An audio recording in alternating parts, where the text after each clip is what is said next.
परमपिता परमात्मा पूर्ण ब्रह्म सारी सृष्टि के रचनहार कुल मालिक कबीर देव जी की असीम कृपा से, कबीर साहिब जी की असीम कृपा से आप पुण्यात्माओं को ये सत्संग प्राप्त हुआ। परमात्मा हमें बार बार बताते हैं कि माता पिता मिल जाएंगे 184 में, और सतगुरु सेवा और ये बंदगी भाई फेर मिलन की ना। मानुष जन्म दुर्लभ है, ये मिले न बारंबार। जैसे तरवर से पत्ता टूट गया वो फेर नहीं लगता डार है।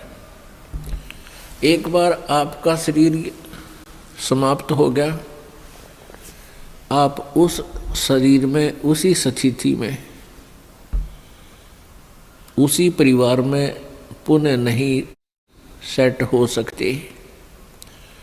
कहने का भाव ये है परमात्मा का कि तुम्हें ये याद रखना चाहिए कि ये संसार, ये परिवार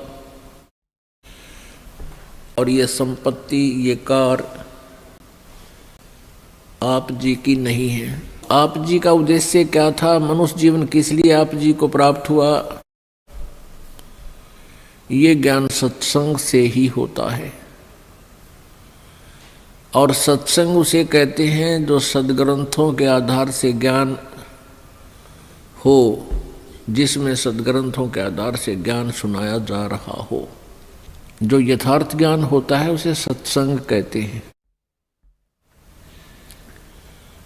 आप जी को सत्संग प्राप्त हुआ, सौभाग्य है आपका।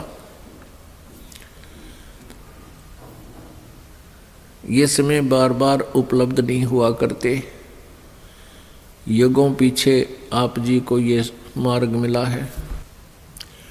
परमात्मा कहते हैं राम नाम रटते रहो, राम नाम रटते रहो, जब तक घट में प्राण, कब हो तो दीन दयाल के बनक पड़ेगी कान। परमेश्वर ने हमें हर प्रकार से समझाने की चेष्टा की है कि तुम भक्ति करते रहो, जो तुम्हारा कार्य तुम्हें साधना बताई है वो करते रहो। और एक दिन वो भी आएगा, परमात्मा आपको बहुत से प्रमाण देगा, आपके बहुत से दुखों का निवारण करेगा और फिर सतलोक ले जाएगा। परमात्मा बताते हैं राम रटत ना ढील करो, अर्दम नाम उचारे, अमी महारस पीजिए ये तत् बारंबार। गरीब कोट गऊ जय दान दे, कोट यज्ञ जो नारे, कोट कूप तीर्थ खने, मिटे नहीं जम मारे। पहले तो मानुष जीवन प्राप्त करके ये प्राणी भक्ति ही नहीं करता, संसारिक क्रियाओं में, नाचने कूदने में, इन बकवादों में अपना जीवन व्यर्थ कर देता है। और कोई साधना करता है पुण्यात्मा, तो उनको दिशा ठीक ना मिलने से वो साधना करता हुआ भी अपना जीवन व्यर्थ कर रहा है। पवित्र श्रीमद् भगवत गीता अध्याय नंबर 16 के श्लोक नंबर 23 में कहा है कि अर्जुन, जो शास्त्र विधि को त्याग कर मनमाना आचरण करते हैं, मनमानी पूजाएं करते हैं, उनको न तो कोई सुख होता है, न उनकी सिद्धि होती है, और न ही उनको कोई गति होती है, अर्थात यूजलेस। तो साधना जो गलत करते हैं उनके विषय में बताया जा रहा है।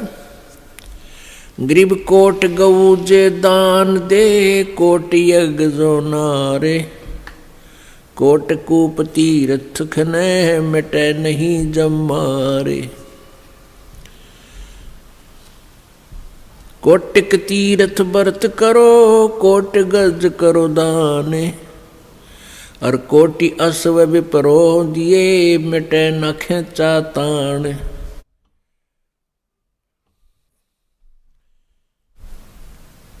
कोट गऊ जय दान दे। इन ऋषि महर्षियों ने, नकलियों ने गौ दान का बहुत महत्व बता रखा था। परमात्मा कहते हैं एक गौ के दान की तो बात छोड़, करोड़ गौ दान दे, और कोट ये धार्मिक भंडारे करे, यज्ञ कर दे,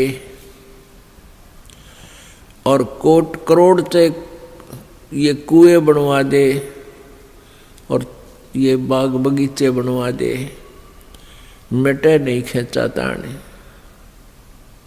मिटे नहीं जब मार, यम की जो मार है ये तुम्हारी समाप्त नहीं होगी, कर्म का दंड समाप्त नहीं होगा। कोटिक तीर्थ व्रत करो, और कोट गज कर दान, कोटि अश्व विपरो दिए, मिटे न खेचा ताने।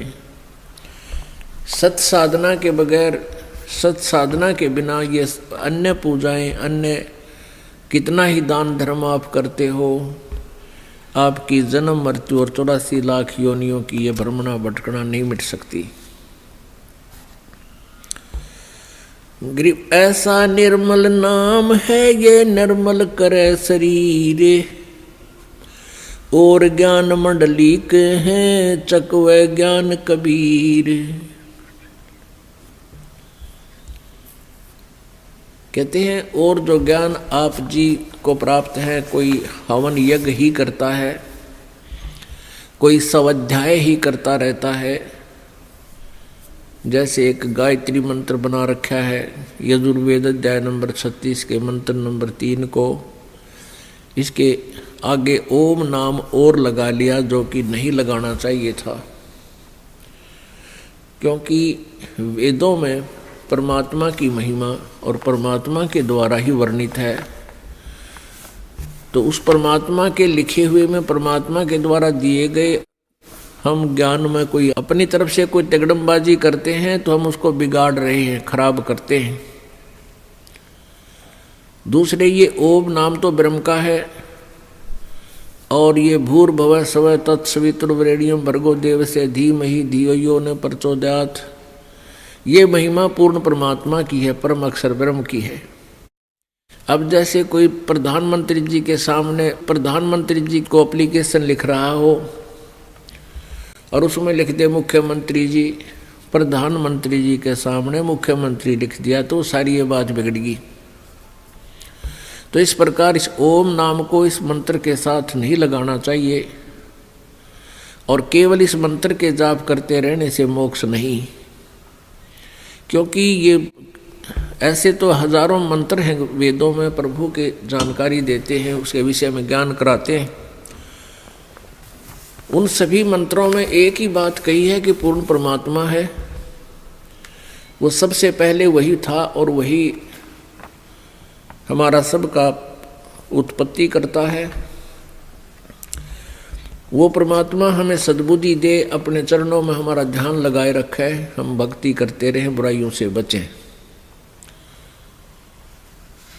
और वेदों में प्रमाण दिया है, उसकी महिमा बताई है कि वो परमात्मा कैसी लीलाएं करता है, परमेश्वर की भक्ति से हमें लाभ क्या होता है, ये सारी जानकारी वेदों में मंत्रों के माध्यम से दी हुई है।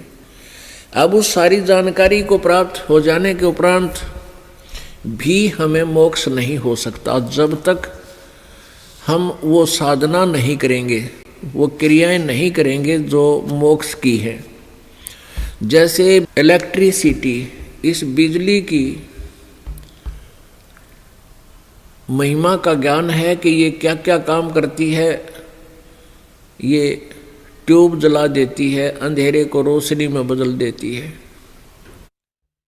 ये पंखा चलाती है, एसी चलाती है, कूलर चलाती है, पानी निकालती है, दूध रिड़क देती है, दूध बिलोती है,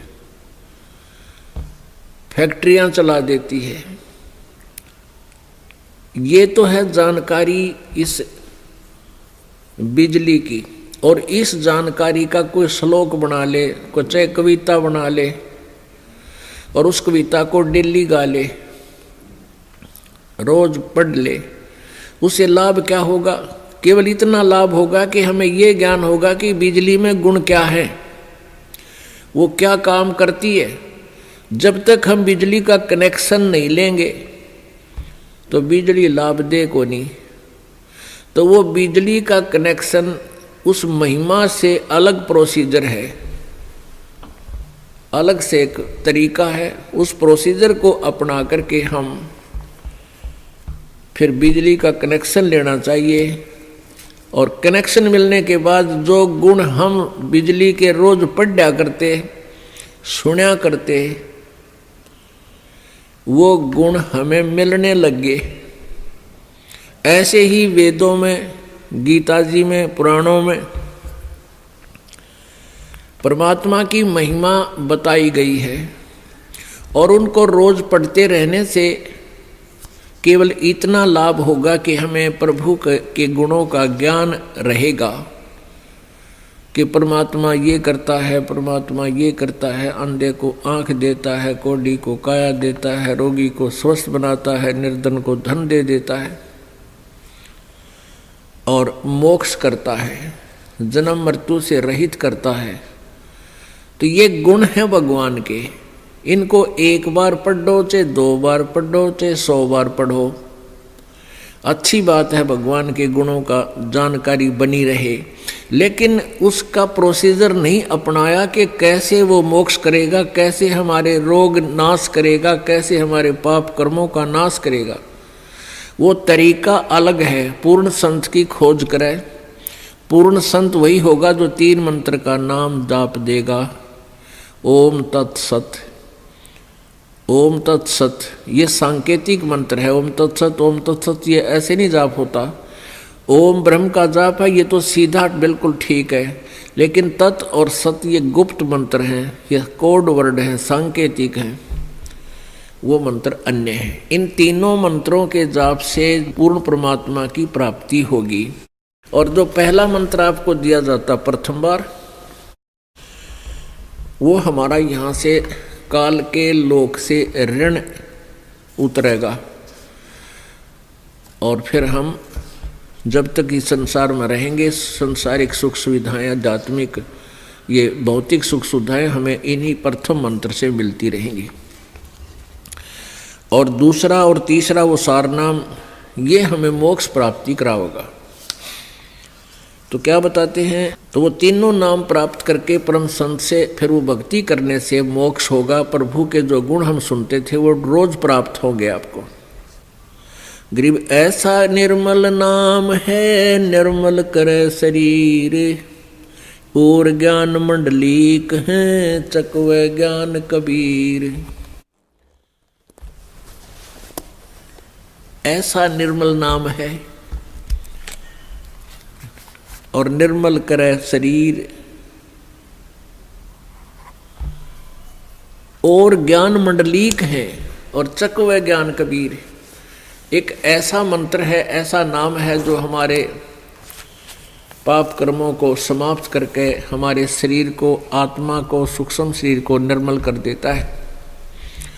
अन्य ज्ञान जो आज तक आप सुना करते थे, वेदों का, गीता जी का, कुरान और पुराण का, ये एक मंडलीक है। मंडलीक माने अक्षेत्रीय ज्ञान है, ये कुछ सीमित ज्ञान है।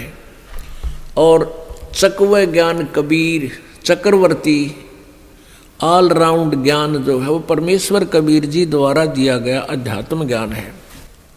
ऐसा निर्मल नाम है ये निर्मल करे शरीर, और ज्ञान मंडलीक है, मंडलीक डिविजनल, और चकवे ज्ञान कबीर। कबीर परमेश्वर जी द्वारा दिया गया वो सच्चिदानंद घन ब्रह्म की वाणी में, कबीर वाणी में जो ज्ञान है वो चक्रवर्ती ज्ञान है, ऑल राउंड ज्ञान है, और ऑल ज्ञान है। जैसे गीता जी अध्याय नंबर 4 के श्लोक नंबर 32 में कहा है कि जो 25 से लेकर 31 तक साधनाओं का जो वर्णन किया गया है, इससे भी और अन्य साधनाएं विशेष विस्तार के साथ सच्चिदानंद घन ब्रह्म की वाणी में, ब्रह्मणे मुखे सच्चिदानंद घन ब्रह्म की वाणी में विस्तार से कही गई है। और उनको तू कर्मों से यानी काम करते करते, हठ योग नहीं, अपनी क्रियाओं से करने से वो सफल होती हैं, संपन्न होती हैं, और फिर वो तो सभी कर्मों से मुक्त हो जाता है। उस ज्ञान को जो सच्चिदानंद घन ब्रह्म की वाणी में है, चौथे अध्याय के 34वें श्लोक में कहा कि उस ज्ञान को तू तत्वदर्शी संतों के पास जाकर समझ, उनसे सुन। इससे सिद्ध है कि गीता जी का ज्ञान भी डिविजनल है, मंडलिक है, ओवरऑल ज्ञान नहीं है, कंप्लीट नॉलेज नहीं है। इसी प्रकार यजुर्वेद अध्याय नंबर 40 के श्लोक नंबर 10 से लेकर 13 तक तत्वदर्शी संत से ही जानकारी प्राप्त करने के लिए कहा गया है कि वही कंप्लीट नॉलेज आपको बताएगा। इससे सीधा है कि वेदों का ज्ञान भी इनकम्प्लीट है, डिविजनल है, ये ऑल राउंड नहीं है।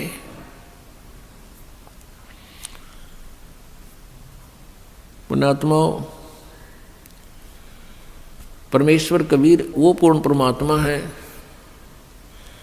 जिसके विषय में चारों वेद भी गुणगान करते हैं, उनकी लीलाओं का विस्तार से विवरण देते हैं।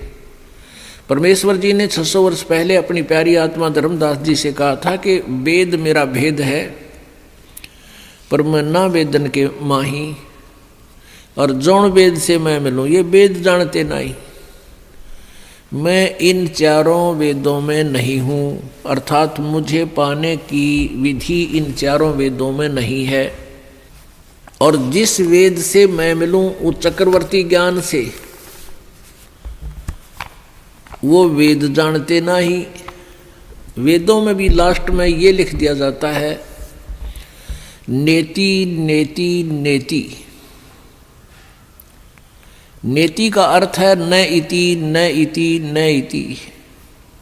इति माने अंत, कि हमने जो वर्णन कर दिया उस परम पिता परमेश्वर का, वो इतना ही नहीं है, वो और भी है। उसके विषय में तत्वदर्शी संतों से ही पूछो, वो बताएंगे। तो यहाँ उसके विषय में बताया है कि ऐसा निर्मल नाम है, निर्मल करे शरीर, और ज्ञान मंडलिक है ये चक्व ज्ञान कबीर। जैसे अभी बताया, कोट गऊ जय दान दे, कोट जग जो नारे, और कोट कूप तीर्थ खने, मिटे नहीं जम मारे। कोटिक तीर्थ व्रत करो, और कोट गज कर दाने, गज माने हाथी,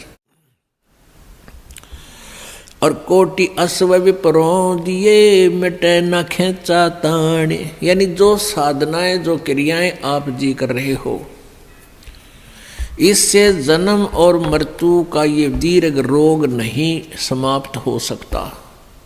जैसे गौदान देते हैं किसी ब्राह्मण गुरु को, तो उससे क्या लाभ होगा?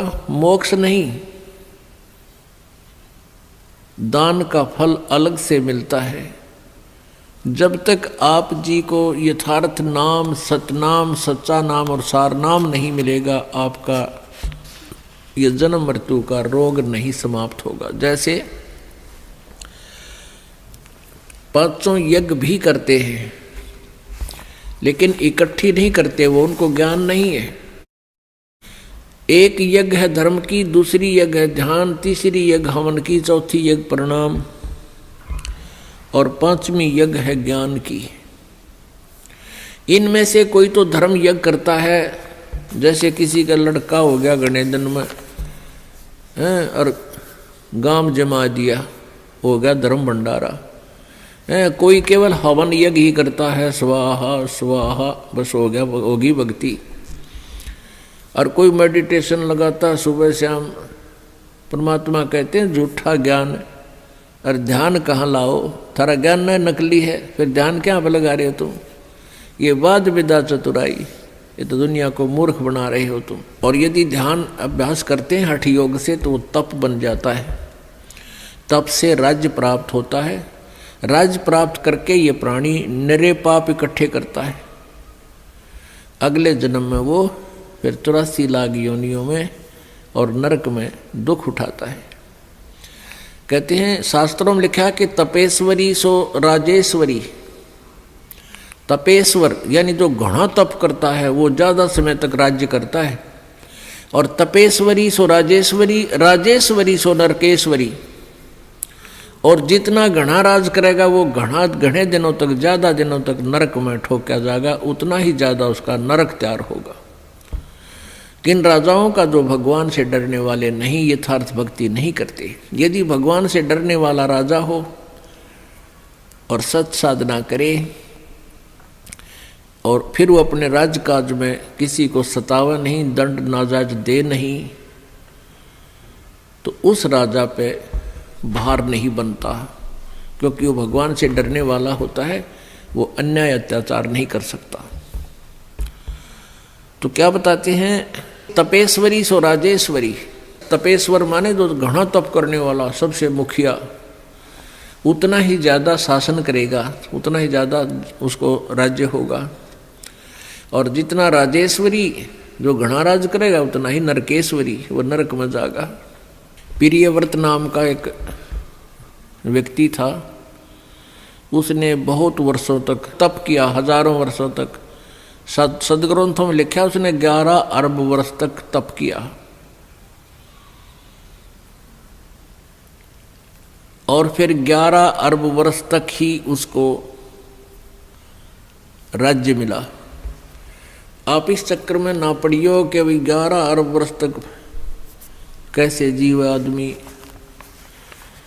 ये परमात्मा का जो अध्यात्म ज्ञान है ये जीव की पहुंच से बाहर है। आप ये सोच ले कि उसने काफ़ी वर्षों तक राज किया, तप किया, फिर तप से उतने वर्षों तक राज किया। तो फिर उसको यम के दूत आए लेने के लिए, पार्षद आए लेने के लिए कहा कि प्रियव्रत चलो तेरा समय पूरा हो गया। अब वो राजा कहता है कि पार्षदों मुझे कुछ समय और जीने दो, कुछ समय और रहने दो, मुझे कुछ श्वास और ले लेने दो। देवदूतों ने कहा कि खबरदार, जब और एक भी सांस लिया तो तेरे लिए अलाउड नहीं रहा। उसी समय शरीर से खींच लिया, बाहर निकाल लिया और लेकर चल पड़े। धर्मराज के दरबार में जाकर धर्मराज ने पूछा कि भाई कुछ कमा के लाया कि खाली आया। वहां जाके प्रियव्रत को पता लग गया था कि मनुष्य जीवन जिस उद्देश्य से मिला था वो काम बना को नहीं। कहने लगा जी खाली आया और कहा मुझे कुछ समय और दे दो, मैं भक्ति करूंगा, बकवाद नहीं करूंगा। अब धर्मराज ने कहा भाई मैं तो सत का राज करूं हूं, जिसा जिसने किया उसा फल देता हूं, मैं ना घटा सकूं ना बढ़ा सकूं, ना तो फिर दोबारा मनुष्य जीवन नहीं दे सकता। तने 11 अरब वर्ष तक तप कराया था, इतना इतना राज कर लिया। और ये जो भक्ति करनी थी इसमें कोई सांस भगवान के नाम पर तने लाया को नहीं। अब नरक में जा बेटा, ठोक दिया ठाके, वहां कोई ना सुनता। एक तपस्वी था, उसने एक शिला पर बैठकर, पत्थर पर बैठकर काफी वर्षों तक तप किया।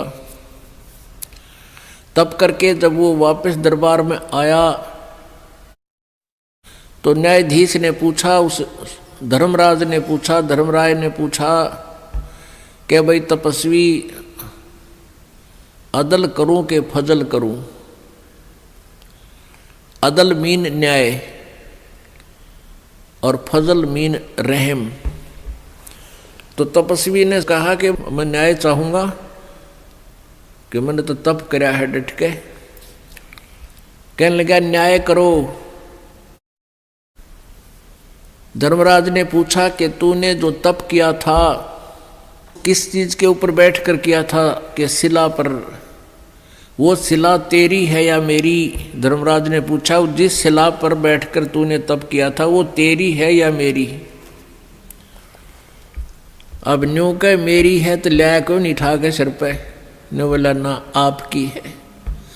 अब मेरी शिला पर तूने बैठकर तप किया, अब बेटा उसका तू मुझे फल दे, उसका तू फल भोग, उसका प्रतिफल क्या कि उस शिला को इतने ही वर्षों तक सिर पर रख ले। ये है मेरा न्याय, जैसा कर्म वैसा वरण,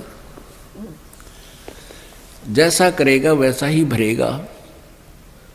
अब उसको सिर पर धर ले और जा सर्प की योनि धार, और इतने वर्षों तक सर्प बनकर उस शिला के नीचे रह, मेरा यो न्याय हो जाएगा, अदल हो गया तुझा।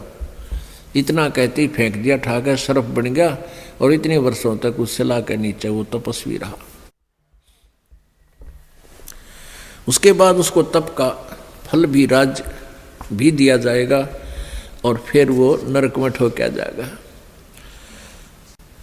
तो क्या बताते हैं, कोटि कूप तीर्थ खने, कोट गऊ जो दान दे, कोटि यज्ञ जो नारे, और कोट कूप तीर्थ खने, या मिटे नहीं जम मारे। गगन मंडल में रहत है अविनाशी आप अलेख, जुगन जुगन सत्संग है वो दर दर खेल बेख। वो परमात्मा नाना प्रकार के रूप बनाकर पृथ्वी पर आते रहते हैं, वैसे वो सतलोक में ऊपर गगन मंडल में रहता है वो भगवान।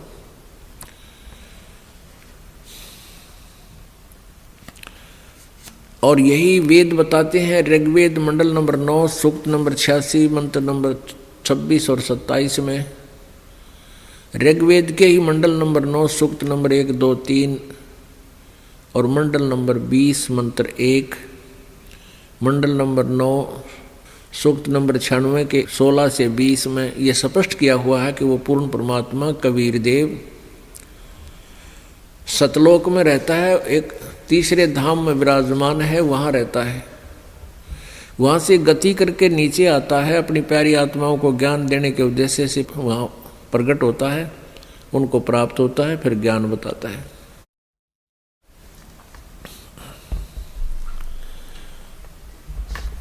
और यही परमात्मा, यही गरीबदास जी ने आंखों देखा कबीर परमेश्वर का ज्ञान वर्णन किया है।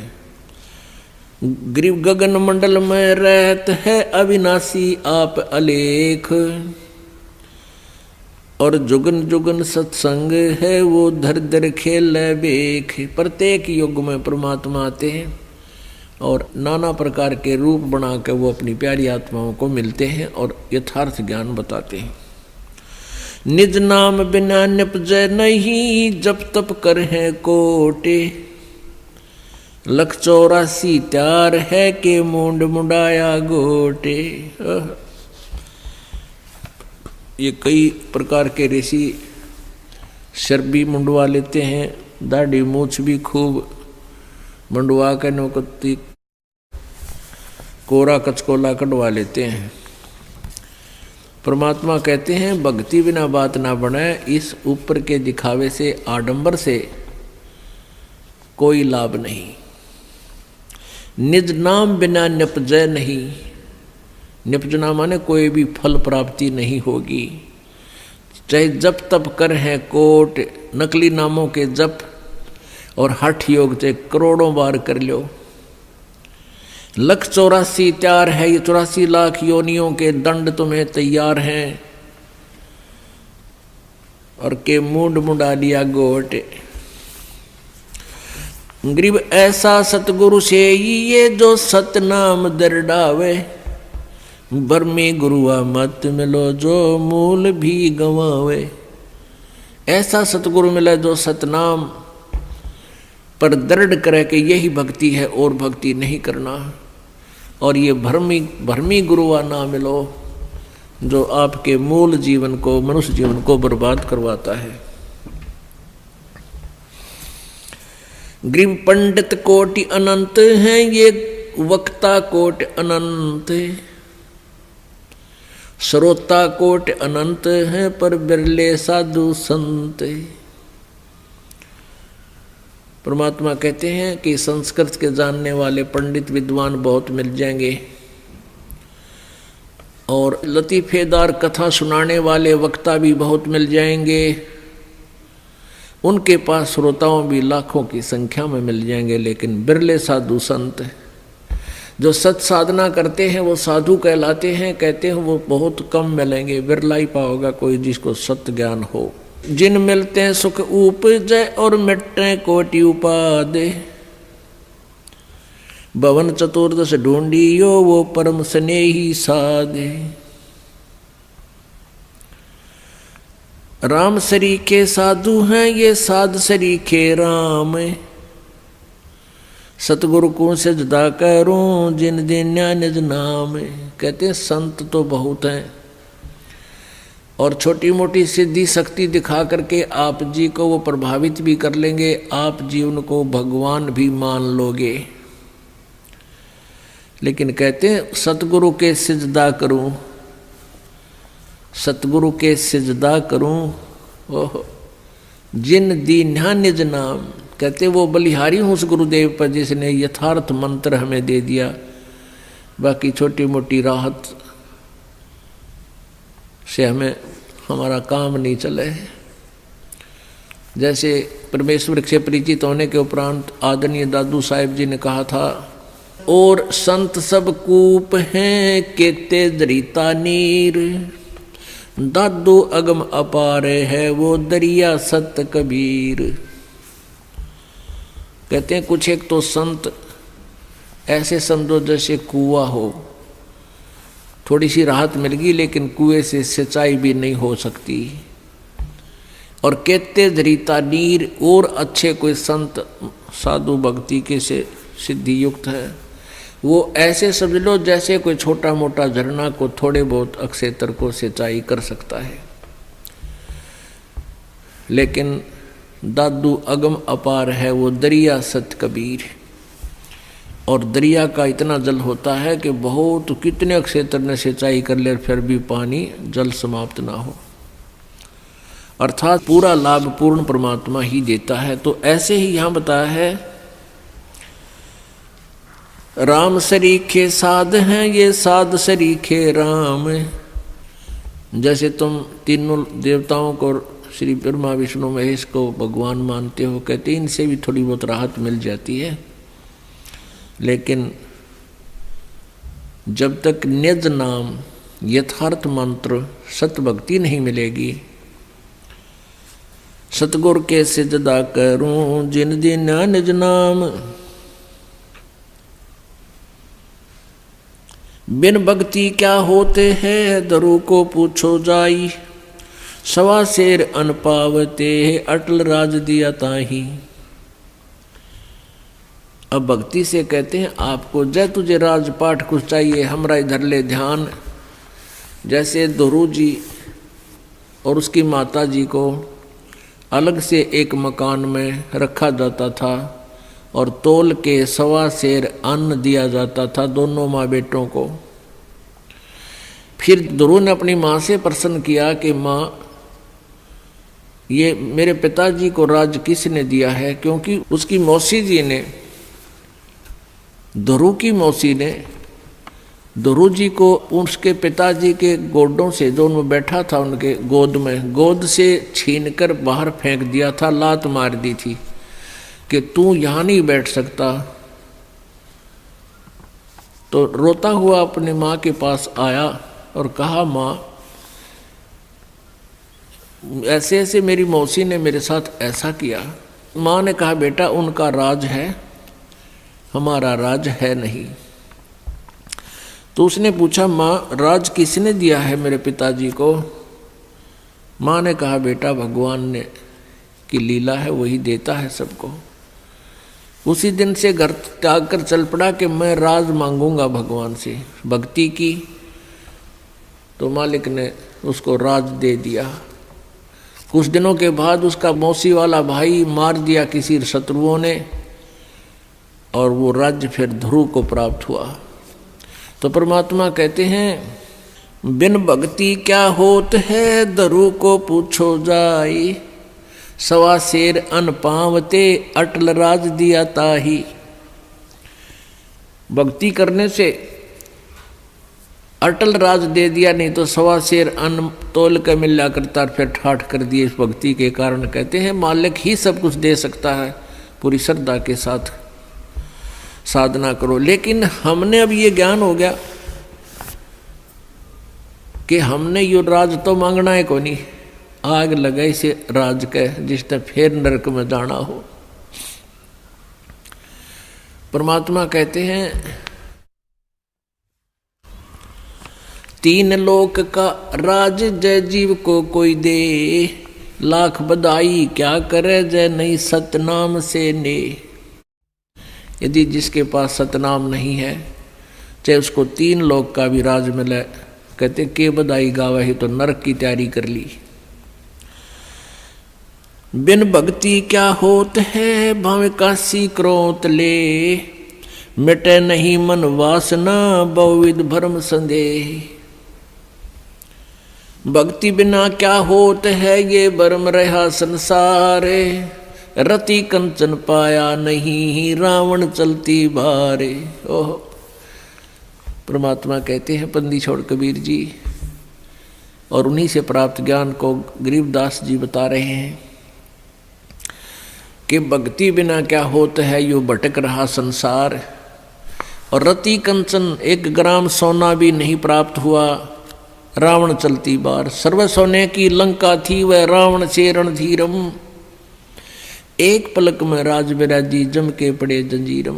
ओए होए, सारी सोने की लंका बना रखा था, महल सोने की, जैसे हम गारा की ईंट बनाते हैं ऐसे सोने की ईंटें बना बना कर उसने महल बना रखे थे।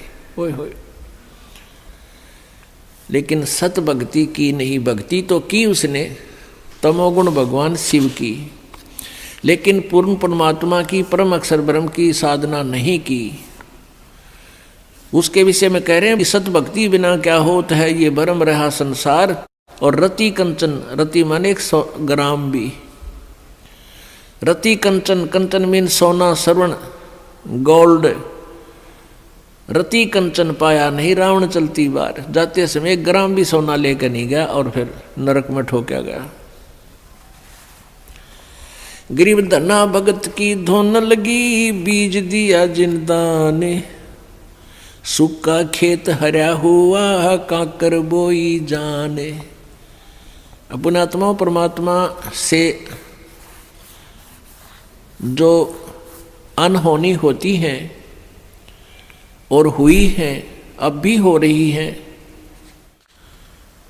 ये उन्हीं को होती हैं जो सत भक्ति करते हैं, परम संत की शरण में रहते हैं और सच्ची लगन से साधना करते हैं। और पूर्ण परमात्मा कबीर देव ही सबकी, जैसी कोई भक्ति साधना कर रहा है उसकी लाज वही रखता है। गीता जी अध्याय नंबर 15 के श्लोक नंबर 16-17 में बताया है कि क्षर पुरुष और अक्षर पुरुष ये 2 प्रकार के प्रभु हैं। ये नाशवान हैं दोनों के दोनों, और इनके अक्षेत्र में, इनके राज लोक में जितने भी प्राणी हैं वो भी नाशवान हैं। जीव आत्मा सबकी अमर है। फिर 17वें श्लोक में बताया है 15वें अध्याय के गीता जी में कि उत्तम पुरुष तु अन्य परमात्मा इति उदारते, यह लोक तरम आविश्य विभर्ति अवय ईश्वर है। वो श्रेष्ठ परमात्मा वास्तव में भगवान जो है वो तो इन दोनों से और है, सरपुरुष और अक्षर पुरुष है, और वही तीनों लोकों में प्रवेश करके सबका धारण पोषण करता है, यानी उसी से सब कुछ होता है, वही सब कुछ है। जैसे पौधे को, पेड़ को जड़ से, मूल से आहार प्राप्त होता है, उसमें जो भी फिर आगे विकास हो रहा है वो आहार से ही हो रहा है। भाई इतना ही समझना काफ़ी है बुद्धिमान के लिए। तो कबीर परमेश्वर से ही सबको पावर शक्ति, जैसी कोई साधना किसी प्रकार की कर रहा है उस परमेश्वर से ही उसका वो शक्ति मिल रही है और वो उसी प्रकार की प्रोग्रेस उसकी हो रही है। तो धन्ना भक्त ये किसान था, जाट जाति में था, राजस्थान के अंदर। ये बहुत ही श्रद्धालु भक्त था, परमात्मा में इतनी आस्था थी, दया, बहुत दया थी, धार्मिकता उनके अंदर बहुत ज़्यादा थी। उसकी धर्मपत्नी बहुत ही नास्तिक टाइप थी, वो भगत जी को काफ़ी बाधा पैदा करती थी भक्ति मार्ग में। फिर भी भक्त अपनी श्रद्धा और स्वभाव से कभी विचलित नहीं होता था, क्योंकि राजस्थान के अंदर बहुत पहले की बातें हैं, 400 वर्ष पहले, तो वर्षा हो जाती थी तो अन्न होता था, ज्वार बाजरे बोआ करते थे, अन्यथा बहुत ही भूख मरी होती थी, गरीबी बहुत थी, निर्धनता बहुत थी। एक बार वर्षा हुई और धन्ना भगत की बीज बोने के लिए, ज्वार बोने के लिए चल पड़ा। रास्ते में 4 संत भगत आ गए और भगत को देख करके भगत प्रणाम करते हैं, गदगद होते हैं, बैल खड़े कर लिए, वो जो ऊंट था वो खड़ा कर लिया और हाथ जोड़ कर प्रणाम किया, नमस्कार हो संतों को, राम राम कही और कुशल मंगल पूछा भगत ने। तो उन भक्तों ने बताया कि कुशल काहे की है भगत, 4 दिन हो गए रोटी नहीं खा ली, 3-4 दिन हो गए कोई अन्न नहीं मिला, हम ऐसे तीर्थ यात्रा पर जा रहे हैं। अब धन्ना भगत जी ने सोचा 4 दिन हो गए रोटी नहीं खाई, ये मरेंगे, निढाल हो रहे हैं बिल्कुल। कहा ले ये ज्वार खा लो। ज्वार थी, बीज बोन गया था, वह ज्वार रखती भूखे मरे थे, मार गए गले, फटाफट खा गए सारी ने।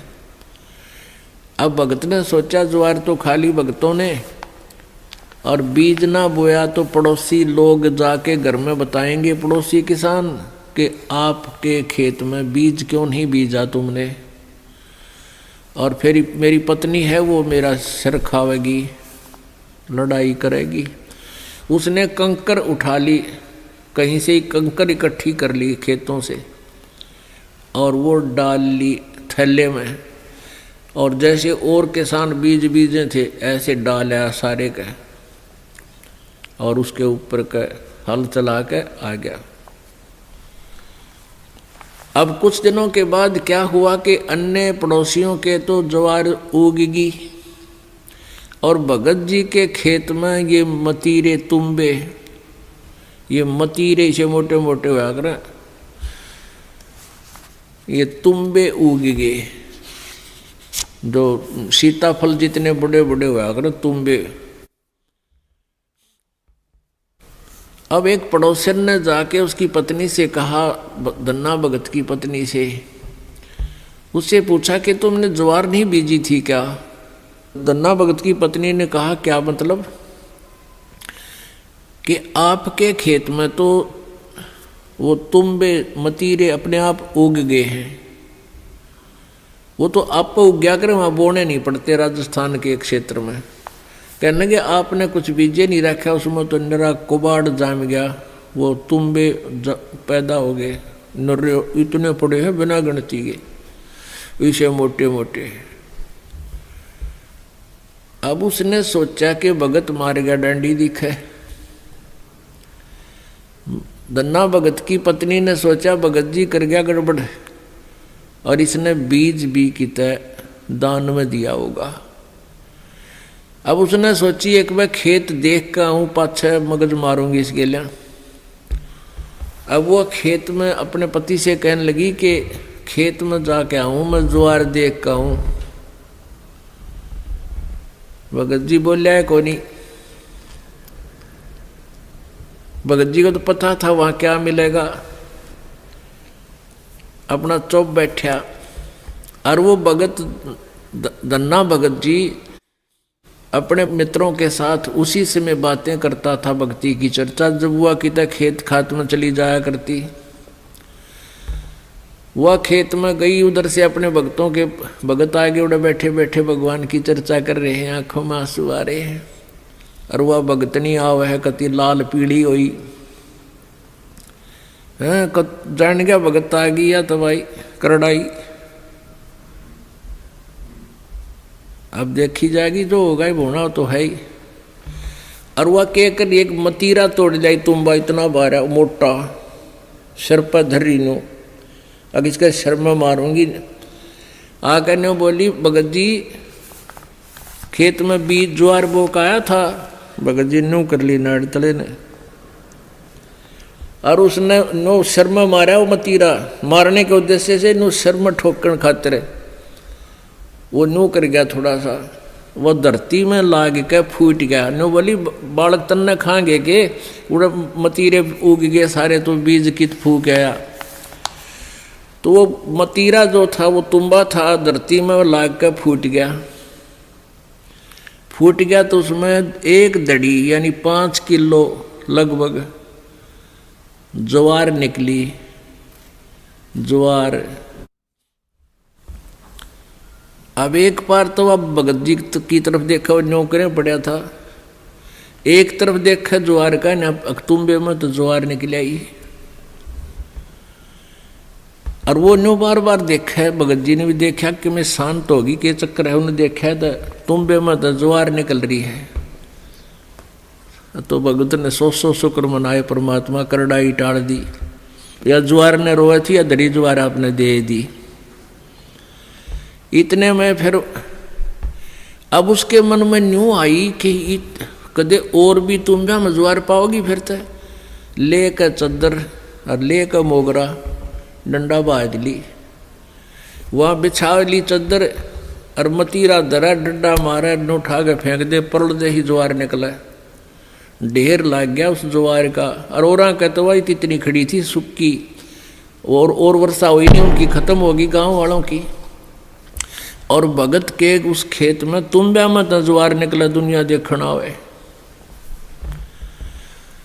युवा भगतनी एक गठड़ी और ठा के चाल पड़े। जब वह 3-4 गठड़ ले आई, 3-4 अपना जितनी उस खेत में होनी थी उगनी यानी जिसमें निपज होनी थी उपज, उतनी ज्वार जब आ ली, भगत जी ने बोले वो और मत लाइए, अपनी आ चुकी है और इसको बांट दे सारे गांव में, सबके बालक भूखे हैं। ने बोली क्यों, मैं सारी ले आऊँगी। वह ले आई ठाठा गए, फिर जो भी गिठड़ी लाए वहाँ तक ताब बोझ मरती, वहाँ खोल ला उसके वो बूमड़ा हो जाए, उसके फूल वो बन जाए छिलका, ज्वार ना रहे। वह 1-2 गिठड़ी तो लाई, फिर बैठ गई, अगियो अच्छा चाड़ा हुआ। तब धन्ना भक्त ने कहा भाई बाकी की ज्वार भगवान ने आप सबके लिए दी है और अपने हिसाब की ले जियो जिसने जितनी चाहिए और सबको बांट दे। तो परमात्मा कहते हैं ये मालिक ऐसे ही किया करता है, तो हम सच्ची लगन लगावें। परसों एक बहन आई रेवाड़ी साइड की, वह 10-8-9 वर्ष से नाम ले रही थी। उसका पति नाम नहीं ले हुआ था, वो गुटी छुट्टी लावा था।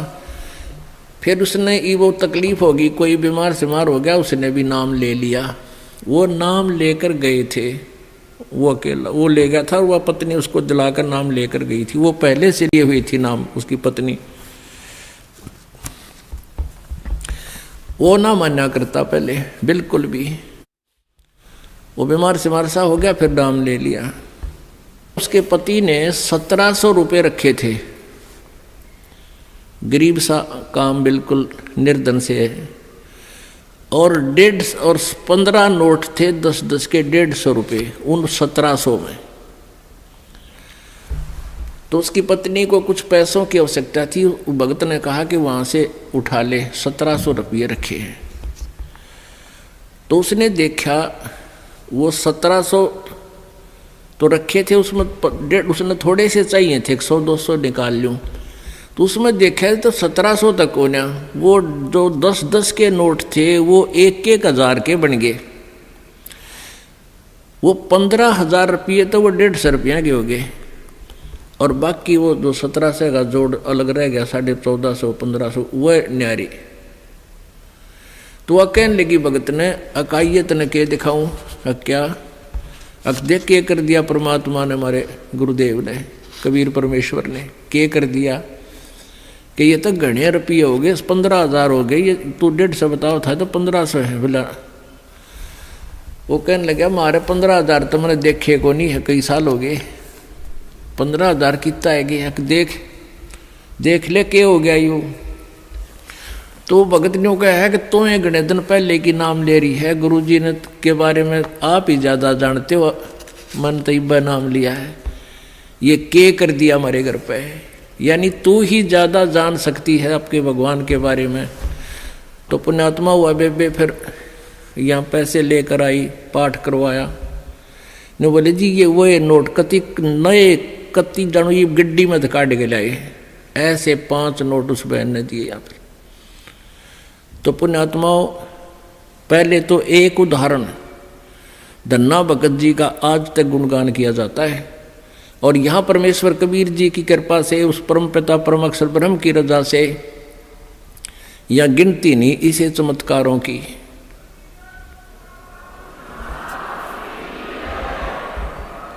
सत साहिब। तो पुण्यात्माओं ये वो परम शक्ति है और आपकी वो परम भक्ति है जिससे ये इसे काम तक आप होया करें।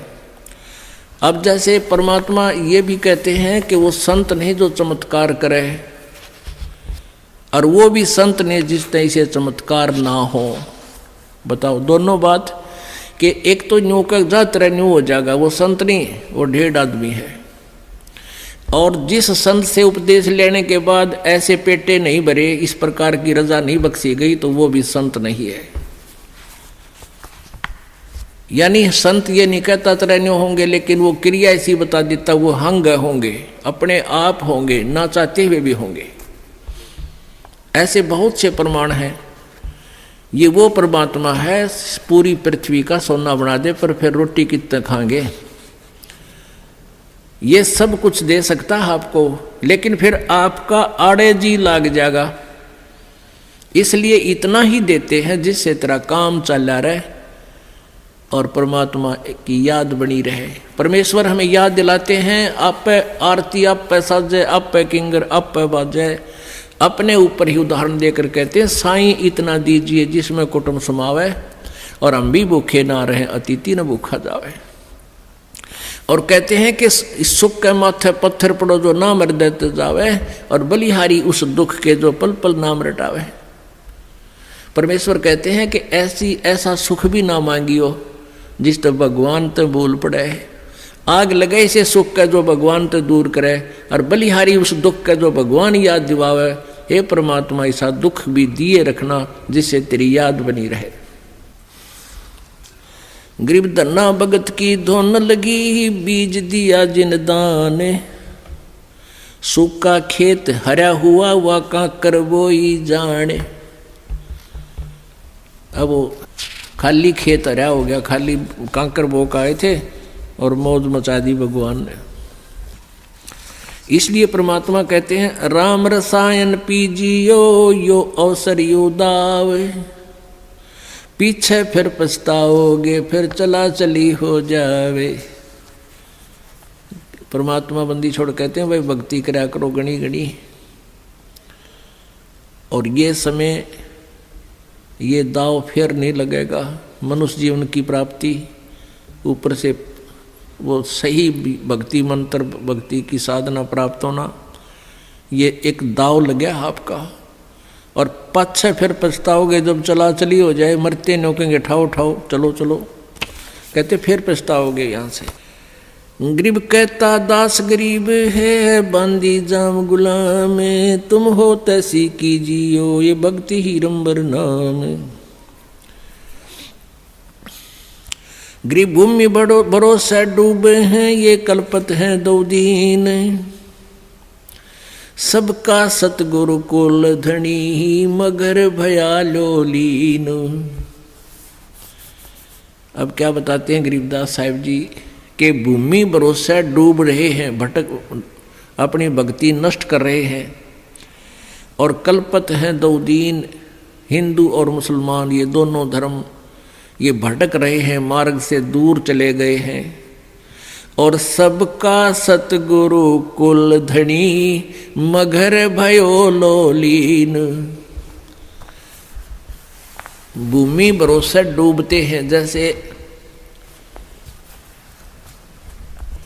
मुसलमान भाई कहते हैं कि मक्का में जाने से मोक्ष होता है, और मक्का में जिसकी मृत्यु हो जाती है उसका सीधा स्वर्ग भिष्ट जाता है। परमात्मा ने बहुत से उदाहरण दिए हुए हैं। और पंडित लोग कहा करते थे, ब्राह्मण हिंदू धर्म के गुरु, कि जो काशी शहर में मृत्यु को प्राप्त होता है वो सीधा स्वर्ग जाता है, और जो मगर मृत्यु को प्राप्त होता है वो गधा बनता है, वो नरक जाता है। परमात्मा कबीर जी, परमेश्वर जी स्वयं जब तत्वदर्शी संत की भूमिका करने आए हुए थे बनारस में, काशी में, तब कहा करते थे कि पुण्यकर्मी प्राणी और सत साधना करने वाला भक्त वो कहीं पर भी शरीर छोड़े, कहीं पर भी उसकी मृत्यु हो, वो अपनी भक्ति की कमाई से अपने इष्ट के पास चला जाता है, वो नरक नहीं जाता।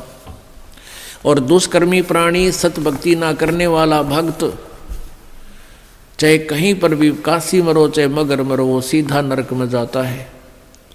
लेकिन ये बात उन काशी के पंडितों के गले नहीं उतरे थी।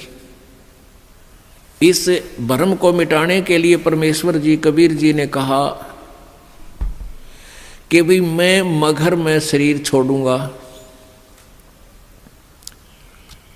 मैं मगर में शरीर छोड़ूंगा, और पंडितों तुम मेरे साथ चलो, और थारे ये पत्रे वत्रे ज्योतिष जातिष सारी इकट्ठी कर ला लियो तुम, और बता दियो फिर यहाँ उपस्थित लोगों को कि मैं कहाँ गया हूँ, ईमानदारी से बताना। मैं जो साधना कर रहा हूँ वो सत साधना है।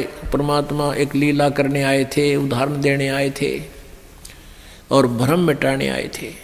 काशी में क्या कर रखा था इन नकली गुरुओं ने, ब्राह्मणों ने, इन दुश्मनों ने हमारे साथ क्या कर रखा था? झूठ ऐसा बहका रखा था हमारे पूर्वजों को कि जो काशी में मरता है वो सीधा स्वर्ग जाता है। तो श्रद्धालु व्यक्तियों ने, जिनके पास कुछ धन अच्छा था, धनी लोगों ने, विशेषकर वैश्य कुल के लोगों ने, वाणियों ने, उन ब्राह्मणों की बात को बहुत महत्व दिया। उनके बुजुर्ग कहने लगे, बेटा हमारी मृत्यु तो होनी है, यदि हमारा काशी में कुछ दिन निवास हो जाए लास्ट में तो हमें स्वर्ग मिल जाएगा, गुरुजी बताते हैं। तो उन भक्तों ने सोचा भी माँ बाप ने सारी उम्र हमारे लिए बहुत कुछ किया है, और अंत के समय में इनको काशी में कोई किराए पर मकान लेकर नौकर छोड़ जाएंगे, ये वहाँ मृत्यु को प्राप्त हो जाएंगे, गुरुजी के वचन भी सुनते रहेंगे और इनका कल्याण हो जाएगा। ऐसा करना शुरू कर दिया। फिर उन गुरुओं ने के स्कीम बनाई कि ये बहुत ज़्यादा उनके श्रद्धालु आने लागे और बाहर कमरा लेंगे, तो उनके लिए उन्होंने कहा कि तुम ऐसा करो, हमारे पास ही छोड़ दो अपने माता पिता को, जो इनका खर्चा दो हमें दे दो, हम इनकी सेवा कर दिया करेंगे, यहाँ भक्ति भी करते रहेंगे, हमने भी खर्चा अपनी रोटी बनानी है, इनको भी बना दिया करेंगे। अब लालच में हुआ आफत मोल ले ली उन पंडिता ने,